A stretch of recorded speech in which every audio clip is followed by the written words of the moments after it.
আপনারা শুনছেন ফাল্গুনী মুখোপাধ্যায়ের লেখা উপন্যাস দীপ চাহে শিখা। আজকে উপন্যাসটি তৃতীয় পর্ব। মিহির উঠল খুব ভোরে, কারণ যতটা সম্ভব সকালে তাকে যেতে হবে।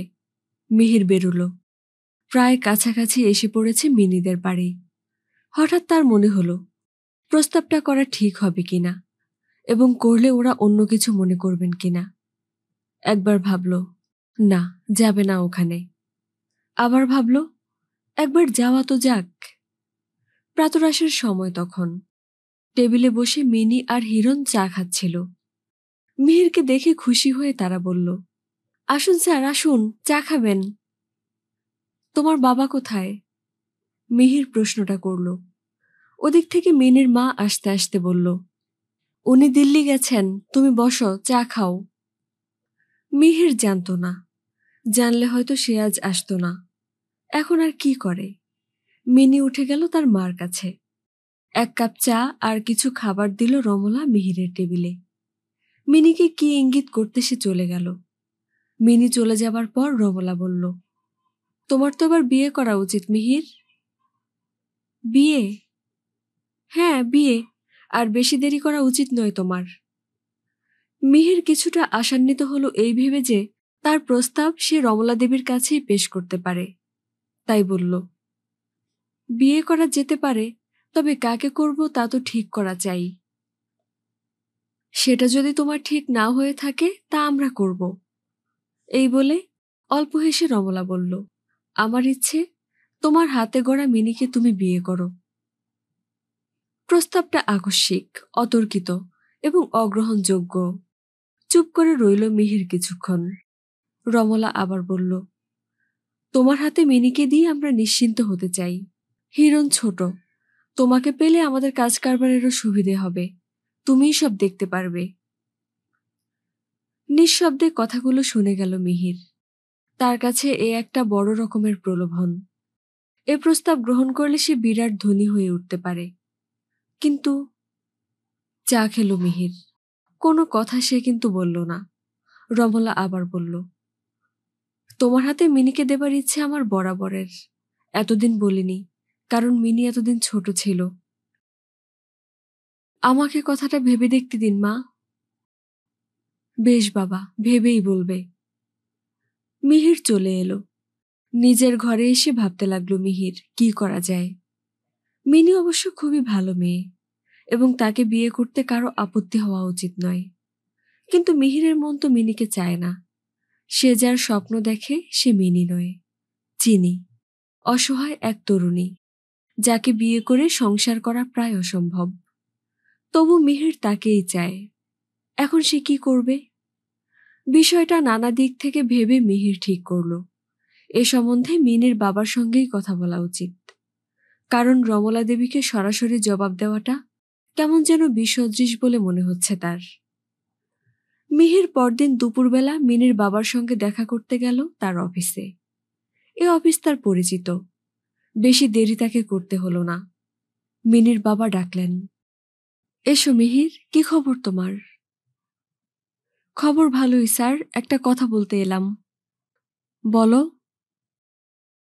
আমার গার্জেন তো এখন আপনি, আপনাকেই বলা উচিত।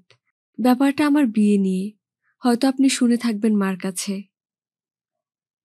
হ্যাঁ, কিছুটা শুনেছি। তা তোমার মতামত কি? সেটাই আমি জানাতে এসেছি স্যার।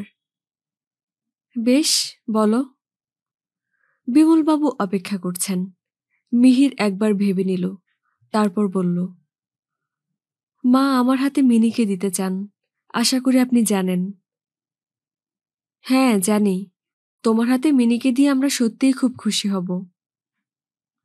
আমার সৌভাগ্য, কিন্তু আমার একটা কথা আছে, যা মাকে আমি বলতে পারবো না। হয়তো আপনিও বলতে পারবেন না। কথাটা আমার নিজস্ব।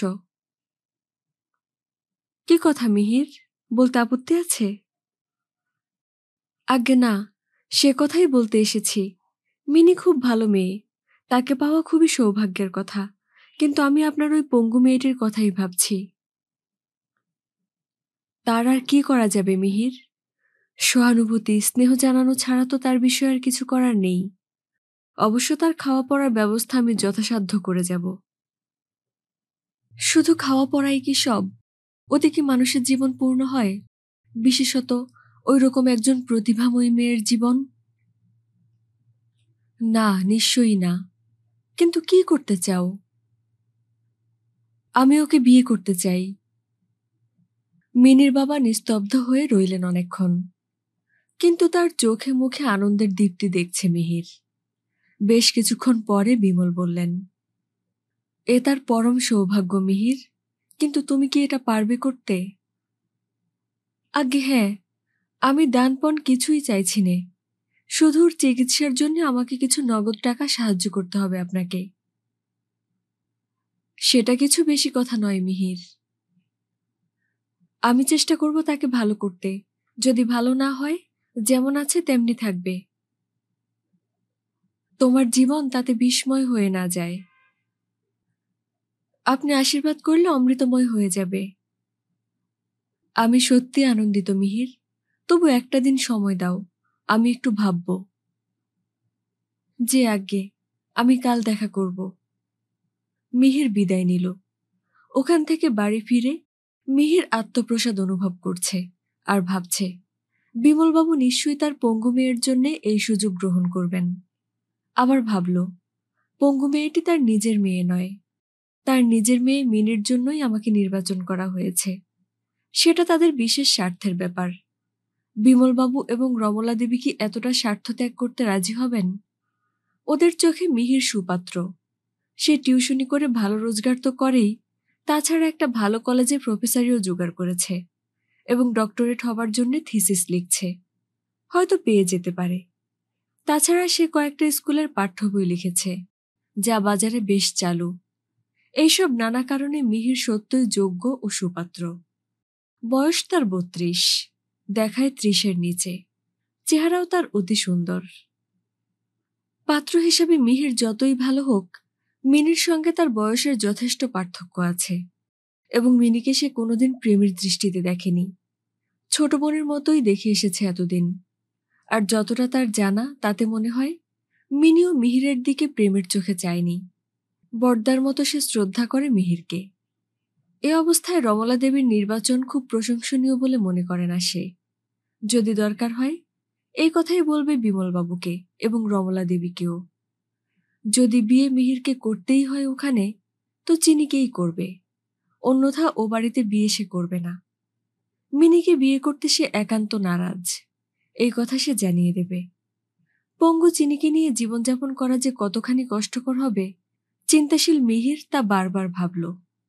কিন্তু কে জানে কেন চিনির প্রতি আকর্ষণ ক্রমশ দুর্বার হচ্ছে।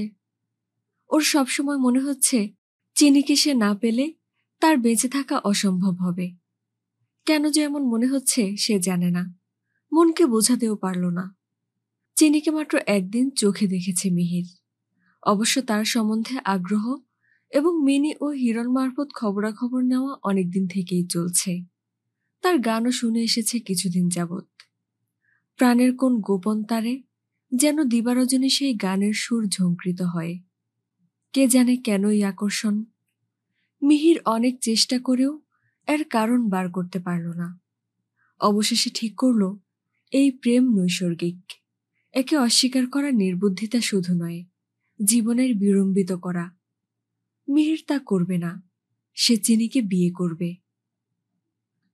তার দক্ষিণ অঙ্গ অবশ, তা হোক। চিনি প্রায় ইনভ্যালিড, তাও হোক।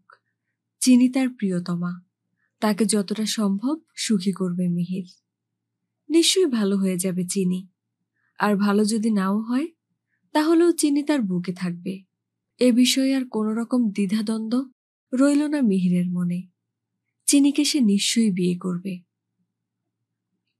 দিন ৪-৫ পরে মিহির আবার দেখা করল বিমলার সঙ্গে। বিমল তাকে বসিয়ে প্রশ্ন করলেন, কি ঠিক করলে মিহির?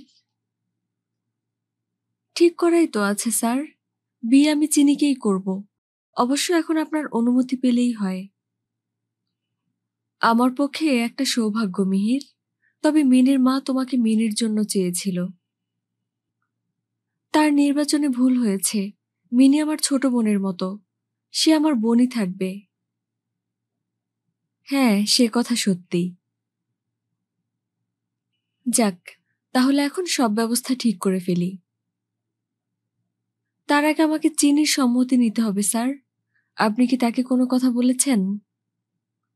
না, হয়তো মিনি বলে থাকবে। খুব সম্ভব বলেছে। ওর মা তোমার কথা শুনে বিরক্তই হয়েছে। সুতরাং একথা নিয়ে বাড়িতে বিশেষ আলোচনা হয়নি। আমি কি অনুমতি পাবো চিনির সঙ্গে দেখা করবার? হ্যাঁ, নিশ্চয়ই। তাহলে এখনই চলো। আমি সন্ধ্যার দিকে যাব। আপনি যেন বাড়িতে থাকবেন। থাকব। তোমাকে আমি তার কাছে পৌঁছে দেব। যদি সে রাজি হয়, তাহলে আমার সম্মতি দেওয়াই রইল। রাজি কি হবে না ভাবছেন? চিনি খুব বুদ্ধিমতী মেয়ে, মিহির। নিজের অসহায়তা সম্বন্ধে সে সম্পূর্ণ সজাগ। শিক্ষিতা মেয়ে সে। কে জানে কি বলবে। বেশ, তার মুখ থেকেই শুনবো আমি সে কথা। আচ্ছা, খুব ভালো কথা। তুমি কটায় আসবে? বিকেল 5টায়। আমি এখন আসি। মিহির প্রণাম করল বিমলকে। তারপর শটান চলে এলো বাড়ি। বিমলের অফিসেই কথা বলে এলো মিহির। বিকেল 5টায় হাজির হলো মিহির বিমল বাবুর বাড়ি। তিনি উপরে নিয়ে গেলেন তাকে ঠিক 6টার সময়, অর্থাৎ প্রায় 1 ঘন্টা পরে। হয়তো চিনিকে সাজগোজ করবার সময় দেবার জন্যে, অথবা তাকে মনে মনে তৈরি হবার সময় দেবার জন্যে বিমল এতখানি দেরি করলেন। মিহির গিয়ে দেখল চিনি তার ইনভ্যালিড চেয়ারে বসে আছে। নমস্কার করল মিহির। চিনি অতি বিষণ্ণ মুখে মাথা নুইয়ে প্রতি নমস্কার করল। বিমল বললেন, তোমরা কথা বলো, আমি তোমাদের জন্য এখানে চা পাঠিয়ে দিচ্ছি। চলে গেলেন বিমল।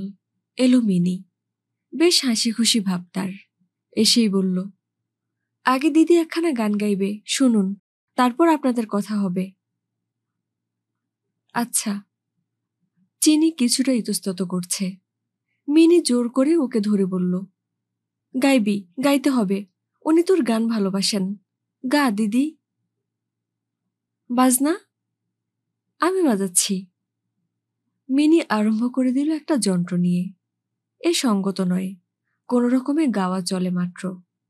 চিনি আস্তে আস্তে গাইতে আরম্ভ করল। সারা পথের ক্লান্তি আমার, সারাদিনের তৃষা, কেমন করে মেটাবো গো, খুঁজে না পাই দিশা। গান চলছে, আর মিহির মনে মনে ভাবছে, সত্যি সারা জীবন যেন সে ক্লান্ত হয়ে এই মেয়েটিকেই খুঁজছে। কিন্তু এই একান্ত অক্ষম অসহায়কে নিয়ে সে কি করবে? ভাবতেই মিহির নিজেকে তিরস্কার করল। না, এ কথা সে চিন্তাই করবে না। একে নিয়েই সে জীবনের পথ পাড়ি দিবে। চা এসে পড়ল। তৈরি করে দিয়ে মিনি চলে গেল। চিনি নতমুখে বসে আছে। মিহির বলল, আমার কথা শুনেছেন? হ্যাঁ। আপনার মত কি? চিনি চুপ করে আছে। প্রায় 2 মিনিট কথা বলল না সে। আবার মিহির প্রশ্ন করল, এ বিবাহে আপনার অমত হবে কি? আমার অমত? চিনি একটু থামল। তারপর ঢোক গিলে বলল, আমার এমন সৌভাগ্য কল্পনার বাইরে। কিন্তু আমি কারো জীবনকে বিড়ম্বিত করতে চাইনি। আপনি আমায় মার্জনা করুন। সে কি? আমি জীবনে বিড়ম্বিত কেন হব? আমি জীবনে বিড়ম্বিত কেন হব? ও বিষয়ে আমি অনেক ভেবেছি। আপনার দেহটা বাদে বাকি সবই আমি পাব। প্রেম, ভালোবাসা, সেগুলো কি কিছুই নয়? তা বলছি নে, সেগুলো খুবই মূল্যবান। কিন্তু আধার ছাড়া কি আদেহ থাকে? দেহকে বাদ দিয়ে দেহাততি শুধু কল্পনার বিলাস মাত্র। আমি তো মনে করিনি। দেহ তো বাদ পড়ছে না। দেহটা একটু অপটু, অক্ষমতাও আছে। তাতে কি? যা আছে আমি তাতেই জীবনভর এবং জীবনের পরেও তৃপ্তি পাব। তুমি রাজি হও চিনি। বিশ্বাস করো, তোমাকে না পাওয়ার দুর্ভাগ্য আমার পক্ষে হবে মর্মান্তিক। চিনি অতি বিস্ময়ে তাকিয়েছিল মিহিরের মুখ পানে। অশ্রু সজল তার মলিন মুখ দেখে আস্তে আস্তে বলল, আপনার এই আশ্চর্য প্রেম আমি কেমন করে লাভ করলাম জানি নে। কেমন করে এই স্বর্গীয় প্রেমের সম্মান আমি দিতে পারবো, এর মর্যাদা রাখতে পারবো? তোমাকে কিছুই করতে হবে না। তুমি শুধু শুয়ে শুয়ে আমায় ভালোবাসবে, আমাকে ভালোবাসতে দেবে, আর আমার ভালোবাসা গ্রহণ করবে। এর বেশি কিচ্ছু চাইনি আমি তোমার কাছ থেকে। তাতে কি আপনার জীবন পূর্ণ হবে? সংসার সজীব হবে? না হয় না হবে। এই পৃথিবীতে পুতুলকে ভালোবেসে জীবন কাটিয়েছে এমন মানুষের কথা শোনা যায়। ফুলকে ভালোবেসে ফুল হয়ে গেছে এমন উদাহরণও আছে। তুমি রাজি হও চিনু? বেশ, হলাম। কিন্তু আমার একটা অনুরোধ আছে। বলো। সংসার করবার জন্য আপনি অন্য একজনকে বিয়ে করবেন, যে তার দেহ দিয়ে আপনার জীবনের অপূর্ণ অংশ পূর্ণ করবে। না, এ অনুরোধ রাখার অর্থ আমার প্রেমের ফাঁসি হওয়া। না, এ হবে না। বলতে বলতে যেন স্বর্গীয় দীপ্তিতে উজ্জ্বল হয়ে উঠল মিহিরের মুখ। চিনি চেয়ে দেখছে এই মুখখানি। এমন একটা অবাস্তব ঘটনা যে ঘটতে পারে, অনেকেই হয়তো বিশ্বাস করতে চাইবেন না। একটা ইনভ্যালিড মেয়েকে, তা সে যত রূপসী হোক, জেনে শুনে বুঝে কোনো শিক্ষিত ভদ্র সন্তান বিয়ে করতে চায় না। মিহির কিন্তু তাই চাইল, এবং নিচে এসে বিমলকে জানালো যে সে চিনির সম্মতি পেয়েছে। রমলাও ছিল সেখানে। মুখখানা বিকৃত করে অন্যদিকে তাকিয়ে রইল। তারপর বলল, তা ভালো, চিনির একটা কিছু গতি হলে আমরাও নিশ্চিন্ত হই। কথাগুলোর মধ্যে স্নেহ মমতার লেশমাত্র নেই, বরং কিঞ্চিত উষ্মা এবং ব্যঙ্গ রয়েছে। মিহির সুশিক্ষিত, তীক্ষ্ণাধী যুবক। সে রমলার মনোভাব বুঝে গেল, কিন্তু কিছু বলল না। ওরা আরো কিছু বলে কিনা শোনবার জন্য অপেক্ষা করছে। বিমল বলল, আচ্ছা, আমি তাকে একবার জিজ্ঞেস করে পরে বিয়ের দিন ঠিক করব। যে আজ্ঞে। বিমলের কথার উত্তরে মিহির জানালো এবং নমস্কার করে বিদায় চাইল। রমলা কি যেন ভেবে বলল, ওকে আমি অতি যত্নে মানুষ করেছি। ওর বিয়ে হলে আমার থেকে সুখী আর কেউ হবে না। তবে আমি তোমার কথাও ভাবছি, তোমার জীবনটাও পঙ্গু না হয়ে যায়। যায় যাবে, আমার সে দুঃখ সইতে হবে। বেশ, আমার আর কিছু বলবার নেই। আসছে মাসেই বিয়ে হোক। যে আজ্ঞে। মিহির বিদায় নিল। পথে আসবার সময় মিহির ভাবতে লাগল, রমলা দেবী তার মেয়ে মিনির সঙ্গে তার বিয়ে দিতে চেয়েছিলেন। সে সেই প্রস্তাব গ্রহণ না করায় রমলা দেবী যে অপ্রসন্ন হবেন এ তো জানা কথা। তবে বিমলবাবু খুব খুশি হয়েছেন, এটা তার চোখ মুখ এবং কথাবার্তায় বোঝা যায়। যাই হোক, মিহির বিয়ের পরে চিনিকে তার ফ্ল্যাটে নিয়ে আসবে এবং যতটা তার ক্ষমতায় হয় চিনির চিকিৎসার ব্যবস্থা করবে। চিনি যে ভালো হবে এটা অবশ্য দুরাশা, তবু চেষ্টা ত্রুটি করবে না মিহির। ভাবতে ভাবতে মনটা তার আনন্দে উজ্জ্বল হয়ে উঠেছে। কিন্তু চিনির সঙ্গে আর একবার দেখা তার হওয়া দরকার। আজই হতে পারত, কিন্তু মিহির সেই ইচ্ছা জানায়নি বিমল বা রমলাকে। মিনির সঙ্গেও আজ দেখা হয়নি তার। মিনিও কি চটল নাকি তার উপর? হবেও বা, চটবারই তো কথা। মিনির কাছে চিনির মনের কথা কিছু হয়তো জানা যেতে পারত, সেটা আর এখন হবে না। নানা রকম চিন্তার মধ্যে দিনরাত কেটে গেল মিহিরের। পরদিন বিকেলে কিন্তু সে আর স্থির থাকতে পারল না। চিনিকে একবার দেখে আসা দরকার। তার মতের কোনো পরিবর্তন হয়েছে কিনা জানতে হবে। বেরুল মিহির। পথে ভাবছে, কি জানি চিনির সঙ্গে দেখা করবার অনুমতি সে পাবে কিনা। হয়তো পাবে না। মনটা তাই আলোড়িত হয়ে উঠেছে। কিছুক্ষণের মধ্যেই পৌঁছালো এসে। সামনেই মিনি হাসি মুখে অভ্যর্থনা করে বলল, শুনে আমরা সবাই খুব খুশি হলাম স্যার। আসুন, বসুন। তোমার দিদির সঙ্গে একবার দেখা করতে চাই। স্বচ্ছন্দে, একবার কেন, বারবার, যতবার ইচ্ছে, যখন ইচ্ছে। এখন কি যেতে পারি? হ্যাঁ, সোজা চলে যান উপরে। দিদি ছাদের বাগানে একা বসে আছে। তুমি একটু সঙ্গে চলো মিনি। ওরে বাবা, আমি কেন যাব? আমি এখন ব্যাডমিন্টন খেলতে যাচ্ছি। আপনি চলে যান উপরে। মিনি সত্যি সত্যি বেরিয়ে গেল। মিহির ভাবছে, সে এখন কি করবে? উপরে উঠে যাবে? এই সময় রমলা নামলো সাজগোজ করে। কোথায় যেন যাবে। মিহিরকে দেখে বলল, কি খবর? চিনির সঙ্গে একবার দেখা করতে চাই। চলে যাও না ছাদের ঘরে, আমি যাচ্ছি আমার বোনের বাড়ি। উনি এখনো ফেরেননি অফিস থেকে। তাতে কি হয়েছে, তুমি যাও উপরে। বলেই একটু থেকে চাকর রামকে ডেকে রমলা বলল, ছাদের ঘরে তোর বড়দিকে আর মিহিরকে চা খাবার দিস। রমলা চলে গেল। মিহির আর কোনো রকম ইতস্তত করল না।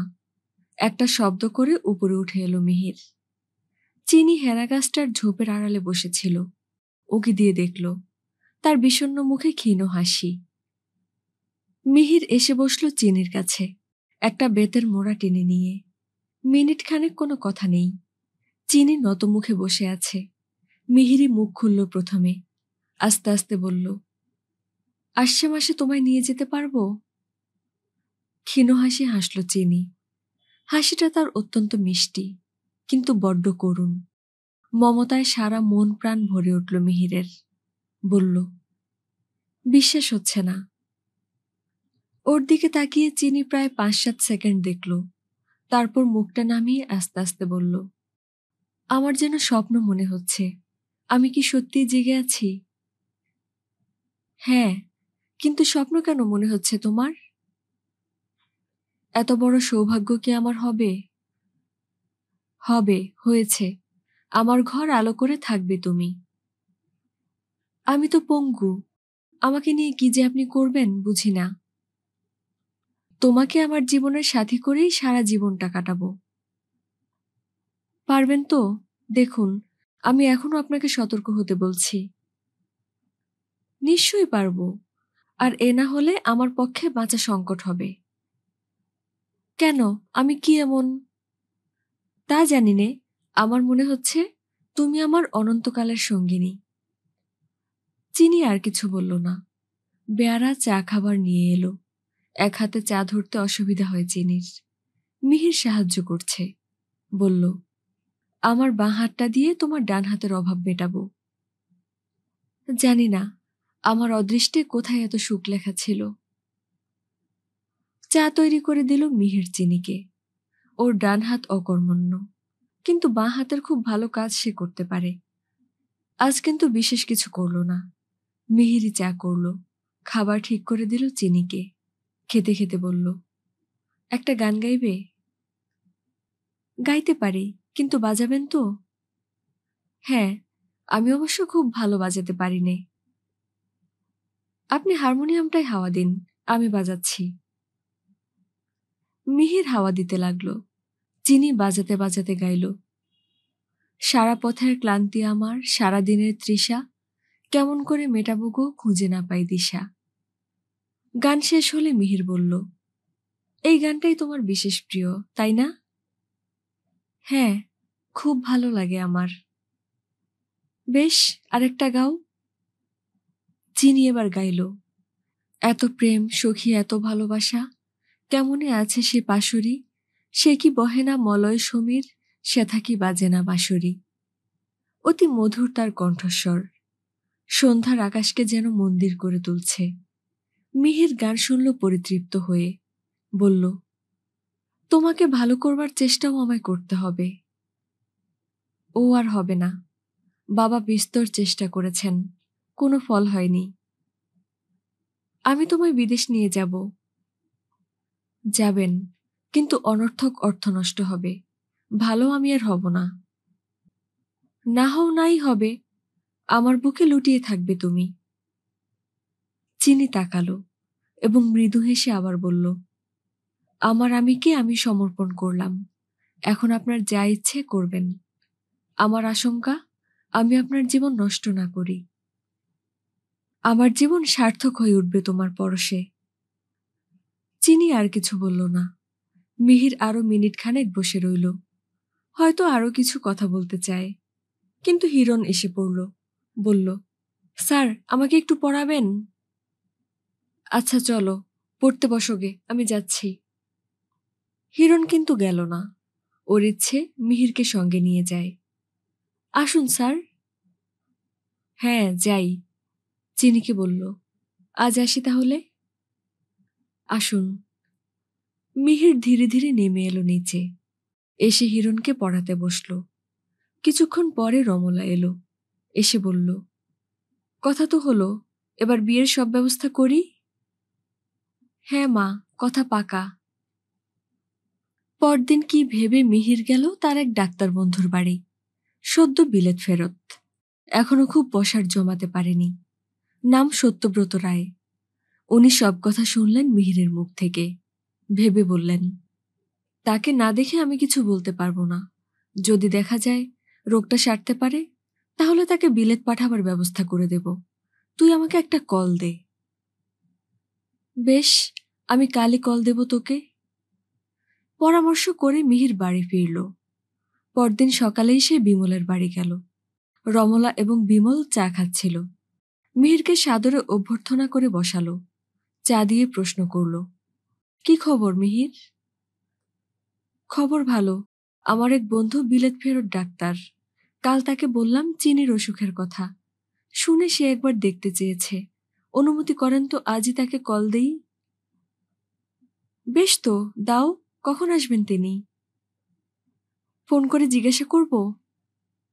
যাও, ফোন করো। মিহির উঠে গিয়ে ফোন করল ডক্টর সত্য রায়কে। ও বলল, এখন হাসপাতালে যাচ্ছি, বৈকাল 4টে-5টার সময় ওদিকে যাব। আচ্ছা, তাই আসিস। বলে ফোন ছেড়ে দিল মিহির। এসে জানালো, বিকেল 4টে থেকে 5টার মধ্যে আসবেন ডক্টর রায়। কেমন ডাক্তার তিনি? তিনি অবশ্য বড় ডাক্তার এখনো হননি, তবে ধনীর ছেলে। বিলেতে বহু ডাক্তারের সঙ্গে আলাপ পরিচয় আছে।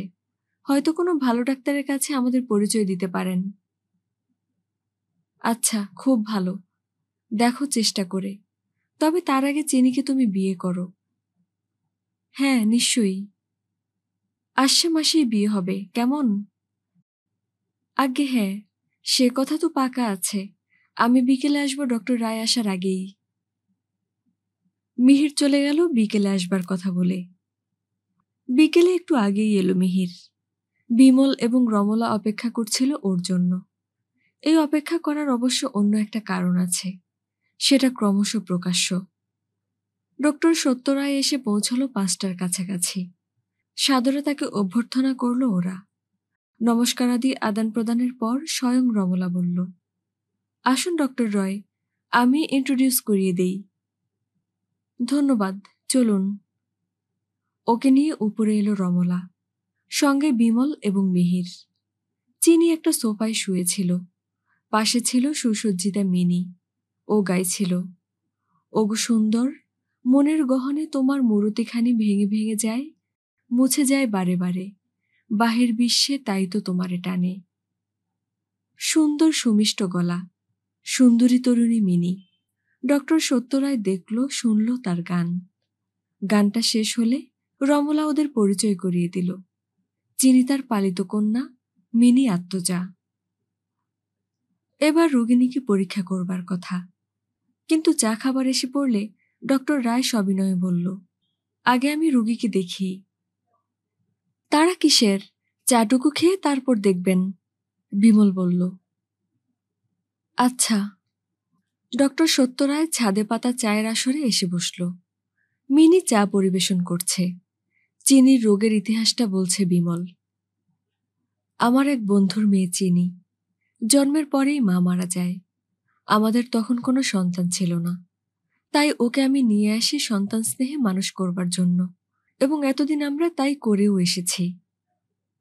নিশ্চয় নিশ্চয়, এ একটা অসাধারণ কৃতিত্ব এবং মানবতার পরিচয়।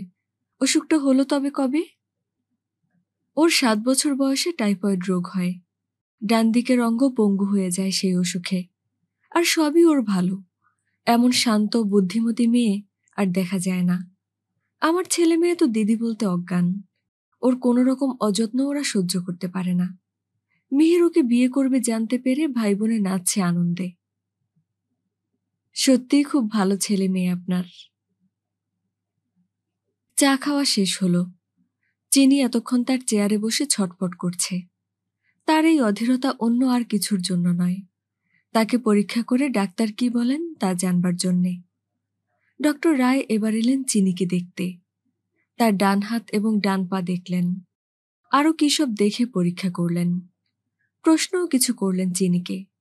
তারপর গম্ভীর স্বরে বললেন, রোগটা অনেক পুরনো হয়ে গেছে, চেষ্টা অবশ্য করা যেতে পারে, তবে ফল কি হবে বলা যায় না। চেষ্টার কোনো ত্রুটি তো করা হয়নি, এখন আরও কিছু যদি করা যায় তো দেখুন। বিমলবাবু বললেন কথাগুলো। চলুন বাইরে যাই। সত্যরায় স্টেথোস্কোপ কাঁধে বেরিয়ে এলো, সঙ্গে রমলাও এলো। বিমল তখনও চিনির খাটের কাছে দাঁড়িয়ে বলল, চিনু, কাঁদছিস কেন মা? বাবা, মিহিরবাবুকে বলো আমাকে নিয়ে তার কোনো কাজ সিদ্ধ হবে না, তিনি তার প্রস্তাব প্রত্যাহার করে অন্য মেয়েকে বিয়ে করুন। ও তো শুনবে না রে মা, ও যদি তার মতে স্থির থাকে তাহলে আমি তোকে দেব মিহিরের হাতেই। না বাবা না, এতে তার জীবনটাই নষ্ট হয়ে যাবে। ও তো নির্বোধ নয় মা, দেখি ডাক্তারের মতামত শুনে সে কি বলে। কাঁদিস নে, কথা দিলাম তোর অমতে কিছু করা হবে না। বিমল চলে এলো। মিহির এতক্ষণ বাইরেই ছিল, ছাদের এক কোণে দাঁড়িয়েছিল। স্বয়ং বিমল আর রমলা ডক্টর রায়কে নিয়ে যাওয়ায় সে আর ভিড় বাড়াতে চায়নি। এতক্ষণে ডাক্তারের কাছে এসে জিজ্ঞেস করল, কি দেখলি সত্য, ভালো হবে? না, পরিষ্কার উত্তর দিল ডক্টর সত্য রায়। রমলা বলল, তাহলে বিলেত পাঠানোর আর কি দরকার? কিছু না, ওকে কেউ ভালো করতে পারবে না, কারণ ডানঙ্গের সব নার্ভই শুকিয়ে গেছে, সে আর হবে না। অকারণ খরচ করতে বলবো না আমি, বরং আমার সাজেশন, সেই টাকাটা ওর নামে রেখে দিন, ভবিষ্যতে ওর কাজে লাগবে। তাহলে বিয়ে? ওর বিয়ে দিয়ে কোনো লাভ নেই, অক্ষমতা ওর কোনোদিনই কাটবে না, সন্তানাদির আশা তো নেইই। স্বামী সংসর্গও ওর পক্ষে কষ্টকর হবে। তারপর যদি সন্তান সম্ভবা হয় তো ওকে আর বাঁচাতে পারা যাবে না, সেটা হবে ওকে নিজের হাতে হত্যা করা। কথাগুলো যেন নিষ্ঠুর বজ্রের মতো বাজছিল মিহিরের বুকে। হতাশ দৃষ্টিতে সে তাকিয়েছিল বন্ধু সত্যের পানে। বলল, এত দৃঢ় তোর অভিমত? হ্যাঁ, বলিস তো আমি লিখে দিতে পারি, ওকে বিয়ে করলে তোর নিজের যাই হোক, ওকে হত্যা করা হবে। আচ্ছা আসি তাহলে, নমস্কার। না, আর একখানা গান শুনে যাও বাবা। মিনু, গা তো মা। অতএব সত্যরায়কে বসতে হলো। গান গাইছে মিনি। মিহির এবার বসল চিনির কাছে। চিনির চোখে জল। বলল, আমায় ক্ষমা করবেন মিহিরদা, আপনার ওই প্রস্তাব বাতিল করুন।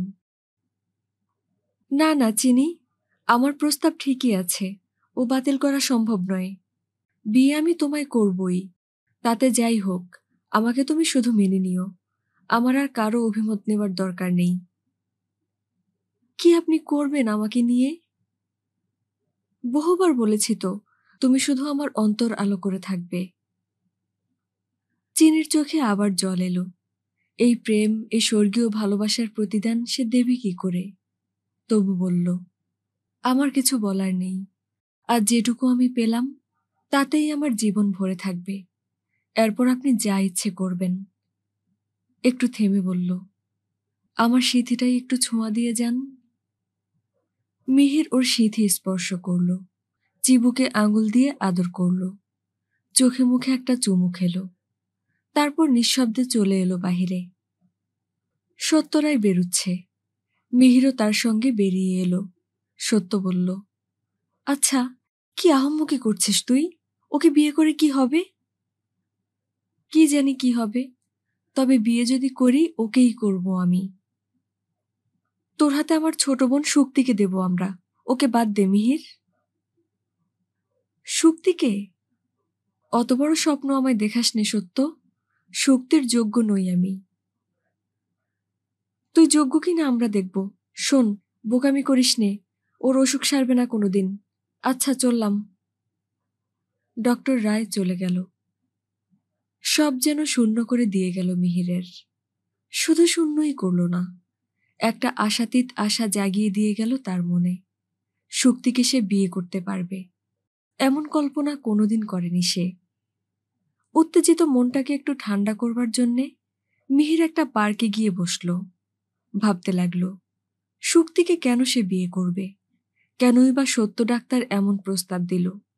কোন যোগ্যতা আছে মিহিরের, যাতে সে ওই লক্ষপতির পরমা সুন্দরী কন্যাকে বিয়ে করতে পারে? অনেক ভেবেও কোনো কুলকিনারা পেল না মিহির।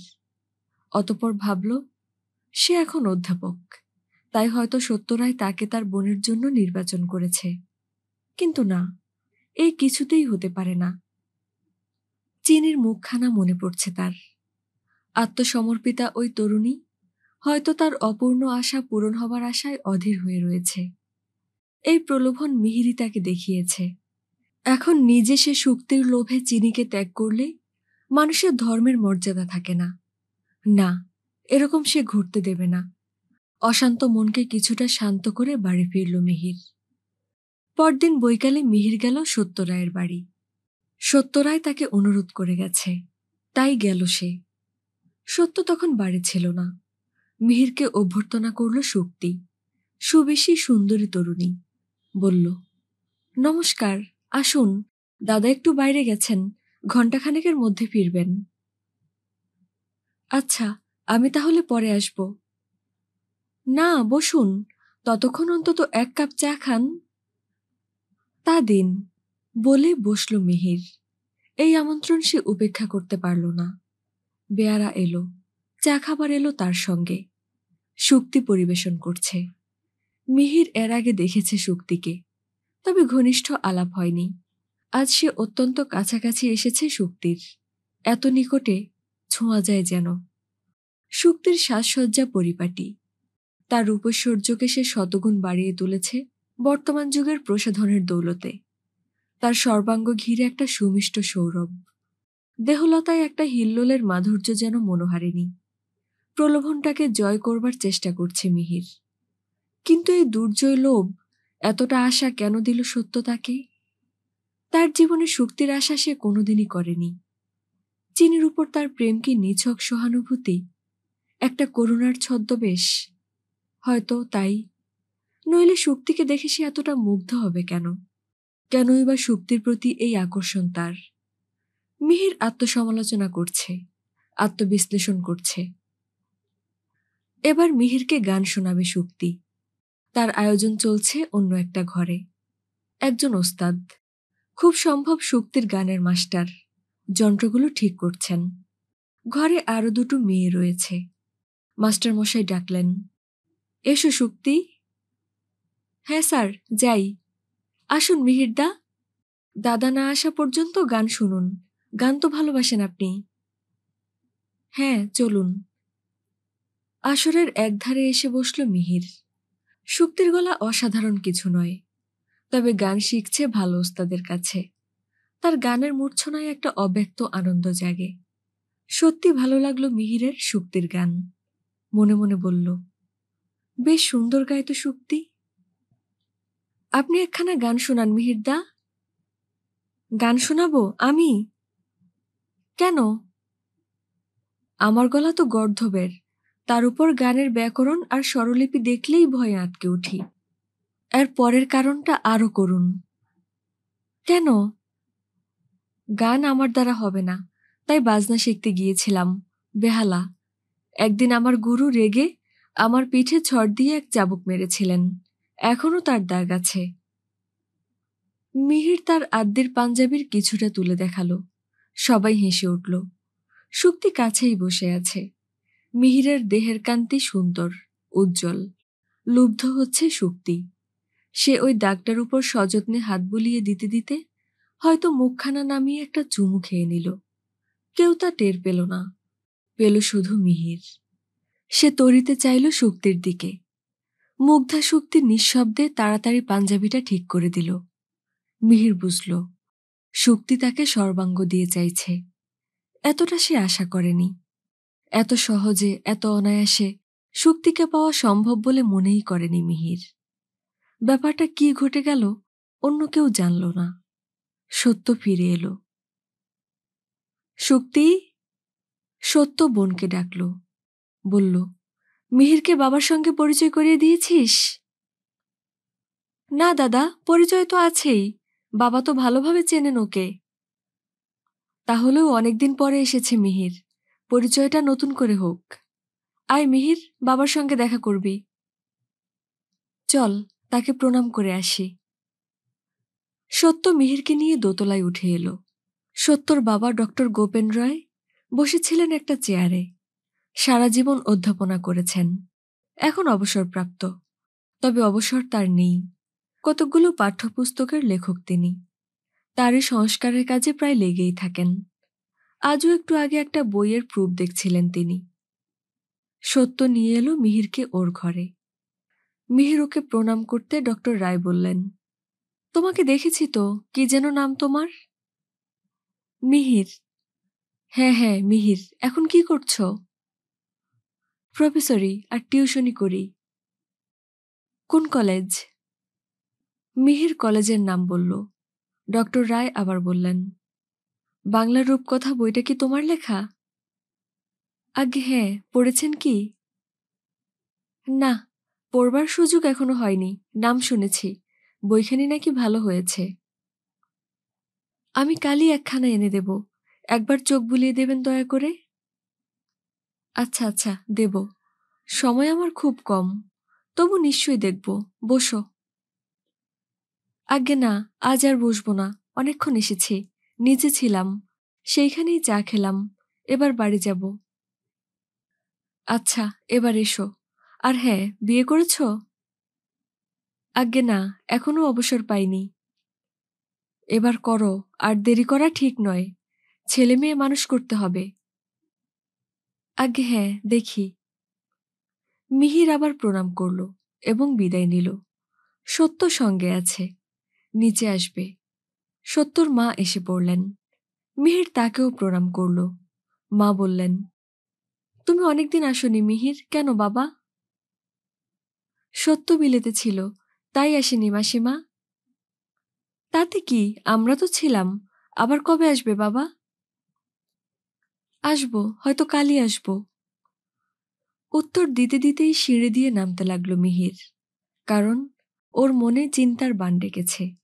শুক্তিকে তার হাতে দেবার জন্যে এই বাড়ির সকলের অসীম আগ্রহ এবং স্বয়ং শুক্তির সম্মতি ওকে নিদারুণ চিন্তায় ফেলেছে। এখন কি করবে? কোন পথে এগুবে? চিনি না শুক্তি? চিনিকে কি বঞ্চিত করা হবে না? এতখানি বঞ্চনা হয়তো অসুস্থ চিনি সহ্য করতে পারবে না। মিহিরের মানবত্ববোধ দ্বিধাগ্রস্ত হচ্ছে। গল্প পাঠের সাথে থাকার জন্য ধন্যবাদ। আজকে ছিল ফাল্গুনী মুখোপাধ্যায়ের লেখা উপন্যাস দীপ চাহে শিখার ৩য় পর্ব। আর পরবর্তী পর্বগুলো শোনার জন্য সাবস্ক্রাইব করে আমাদের পাশে থাকুন। ধন্যবাদ।